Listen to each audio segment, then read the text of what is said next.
నమస్కారం అండి. నా పేరు డాక్టర్ రవికుమార్ అండి. మనం ఈరోజు సైనసైటిస్ గురించి తెలుసుకుందాం. అంటే సైనస్ అంటే ఈ వాతావరణం వర్షాకాలం గాని, చలికాలం గాని చాలా కేసెస్ పెరుగుతుంటాయి. సార్ నాకు ముక్కు, నా నోస్ అంతా బ్లాక్ అయిపోతుంది.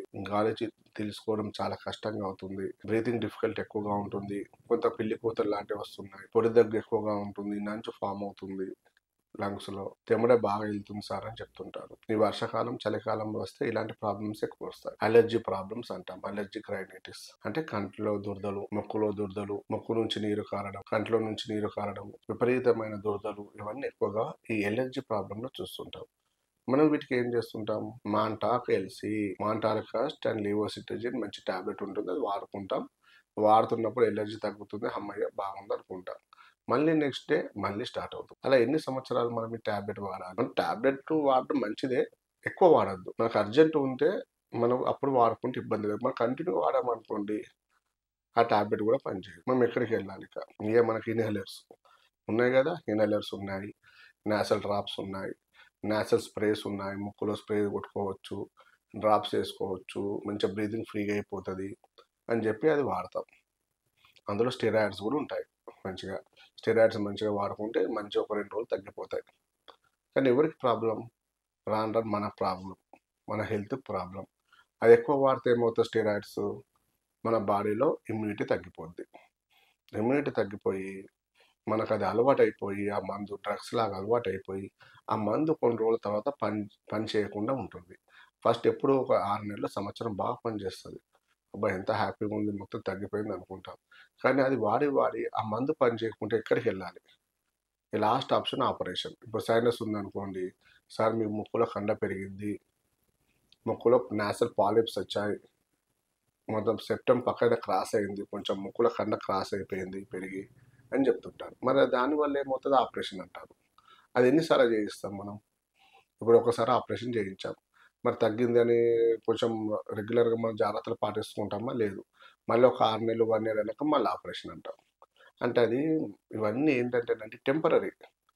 మనము టెంపరరీగా మనము యాక్టివ్గా మనం జాబ్కి వెళ్ళే వాళ్ళు ఉంటారు, ఓపిక ఉండదు. రెగ్యులర్గా పనికి వెళ్ళే వాళ్ళు ఉంటారు, వాళ్ళకి ఓపిక ఉండదు, తొందర తగ్గాలి అన్నట్టుగా ఉంటారు. అది మంచిదే, కానీ లాంగ్ టర్మ్ కూడా చూసుకోవాలి మనం, పర్మనెంట్ కూడా చూసుకోవాలి. అంటే ఇన్ ఫ్యూచర్ మన భవిష్యత్తులో మనకి ప్రాబ్లమ్స్ ఎక్కువ రావద్దు, మనం యాక్టివ్గా ఉండాలి. ఇప్పుడు ఏసీలో కూడా మనకు కంఫర్టబుల్గా ఉండాలి. ఇప్పుడు నా దగ్గరకు వచ్చిన పేషెంట్స్ అండి, సైనస్ ప్రాబ్లంకి ట్రీట్మెంట్ తీసుకున్నాక వాళ్ళు ఇప్పుడు ఏసీలో కూడా హ్యాపీగా ఉంటున్నారు. సో ఒకప్పుడు ఏముంటుండే సార్, మా సెంట్రల్ ఏసీ ఉంటుండే, మేము ఆఫీస్లో మేము జాబ్కి వెళ్తే మాకు వరకు ఏసీ ఆఫ్ చేయరు. మాతో పాటు ఒక 100 మంది ఎంప్లాయీస్ ఉంటారు, వాళ్ళతో పాటు మనం ఆ ఏసీ ఉంటుంది, మాకు కూడా ఎఫెక్ట్ అవుతుంది. ఇది చాలా ఇబ్బంది అవుతుంది సార్ అన్న వాళ్ళు ఉన్నారు. ఇప్పుడు మనం మందులు వాడినాక ఇప్పుడు ఏసీలో కాదు, వాళ్ళు కార్లో పోతే కార్లో ఏసీ వేసుకుని ఉంటారట. ఇప్పుడు సిస్టమ్ ఉంటే మంచిగా అందరితో ఏసీ, ఇంట్లో ఏసీ ఫుల్. అంటే వాళ్ళకు ఆ రెసిస్టెన్స్ పెరిగింది, వాళ్ళకు ఆ ఇమ్యూనిటీ తట్టుకునే శక్తి వచ్చింది, వాళ్ళకు లోపల ముక్కులో ఇన్ఫెక్షన్ తగ్గినాయి, మ్యూకస్ మెంబ్రేన్ ఒక ఇన్ఫెక్షన్ తగ్గింది, పెరిగిన కండ కరిగింది కొంచెం, వాళ్ళ బ్రీతింగ్ బాగుంది. అంటే మనం ఆపరేషన్ చేసినంత పర్ఫెక్ట్ లేకున్నా కూడా వాళ్ళకి యాక్టివ్ లైఫ్ ఉంటుందండి. అంటే నాసల్ బ్లాకేజ్ తగ్గిపోతుంది, కొంచెము బ్రీతింగ్ డిఫికల్టీ తగ్గుతుంది, కొంచెం వాళ్ళు హ్యాపీగా ఫీల్ అవుతారు, యాక్టివ్గా ఉంటారు. అంటే మనకు అది 5 అవుతే చాలు. ఎప్పుడో 50 సంవత్సరాలకు 55 అప్పుడు ఒకసారి ఆపరేషన్ చేయించుకుంటే మళ్ళీ 10-15 ఏళ్ళు లైఫ్ ఉంటుంది. మనం 35 ఏళ్ళకి ఆపరేషన్ చేయించుకున్నాం అనుకోండి, మళ్ళీ కంటిన్యూ రిపీట్ అవుతుంటుంది.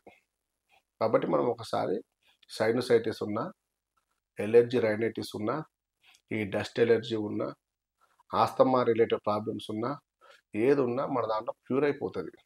కంట్రోల్ కాదండి, క్యూర్ చేయొచ్చు. కాబట్టి మన దీనికి స్పెషలిస్టులు మంచి మెడిసిన్స్ ఉంటాయి, మంచి ఫార్ములాస్ ఉంటాయి. దానికి తగ్గట్టు కొంచెం జాగ్రత్తలు ఏం చెప్తామండి?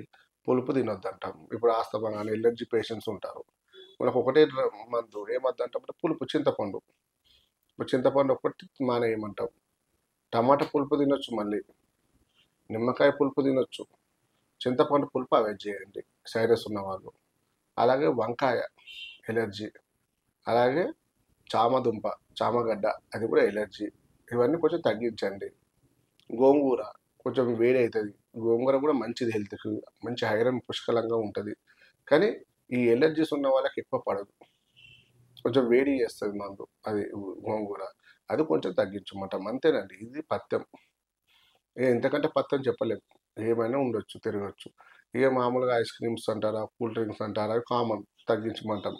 కోల్డ్ కఫ్ ఉన్నప్పుడు ఎవరు తాగరు, కూల్ డ్రింక్స్ తాగరు. కూల్ డ్రింక్స్ ఎక్కువ ఎండాకాలంలోనే ప్రిఫర్ చేస్తారు. కాబట్టి అలాంటి ఐస్ క్రీమ్స్, కూల్ డ్రింక్స్ కొంచెం తగ్గించుకొని, కొంచెం పులుపు పదార్థాలు తగ్గించుకొని, మన బయట డస్ట్‌కి ఎక్స్‌పోజ్ కాకుండా కొన్ని జాగ్రత్తలు పాటించుకుంటూ, మన హోమియోపతిలో మనం మందులు వాడుకుంటే అది మొత్తం పర్మనెంట్ అయిపోద్ది. అంటే మళ్ళీ తిరగాల్సిన అవసరం ఉండదిక. నా దగ్గరికి ఎట్లా పెద్ద పెద్ద స్కానింగ్‌లు పట్టుకొనొస్తారు. సార్ ముక్కు స్కానింగ్ చేయించినాం, సిటీ పిఎన్ఎస్ చేయించినాం, ఫుల్లు ప్రాబ్లమ్ అయిపోతుంది, కండ విరిగిపోయిందట, ఆపరేషన్ అంటున్నారు రేపు, రేపు అడ్మిట్ కమ్మన్నారు సార్ అంటారు. నేనేమంటా అంటే చూడండి, ఒక 2, 3 నెలలు మనం వాడి చూడండి, ఆపరేషన్ ఎప్పుడైనా చేయించుకోవచ్చు అని చెప్తాను. మన దగ్గర వాడినాక కంఫర్టబుల్ లైఫ్ ఉందనుకోండి, అది తప్పినట్టే కదా! మనకు ఆపరేషన్ లేకుండా తగ్గినట్టే కదా! అట్లా. అంటే కొంచెం జాగ్రత్తలు పాటించుకుంటూ మనం మందులు వాడుకుంటే క్లియర్ చేసుకోవచ్చండి. నమస్కారం అండి.